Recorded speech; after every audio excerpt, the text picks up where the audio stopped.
O outro día tocoume facer de chef privado para os colegas e fixen uns tacos. Primeiro fixen este ungüento con este sazonador do Mercadona, barbacoa, vinagre e aceite, sin complicarse. Unteillo ben as costillas e ao forno 3 horas, a 150 grados. Fixen as salsas, esta de aguacate con cebola, tabasco, un pouco de sal, yogur e lima. Triturei e listo.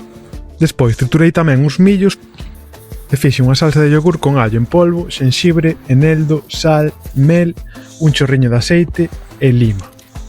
Mezclamos todo ben e andando. E nunca mellor dito, porque o día seguinte subimos a Moa, o Olimpo Celta. Este monte ten moita historia e a verdad que é un espectáculo. Había un tempo e un día tremendo e mirade, as vistas da playa de Carnota. Sin palabras.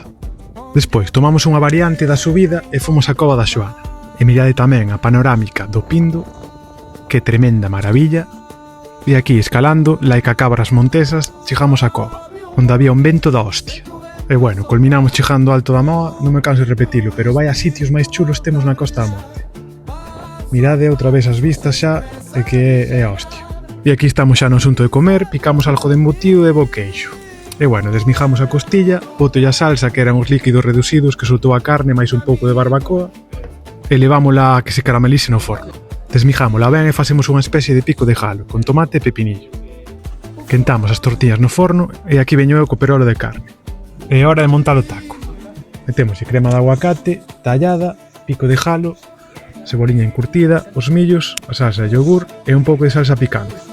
E nada máis, doulle aquí a degustar ao meu colega Pablo e eu creo que bastante aprobado. Veña, vémonos na próxima.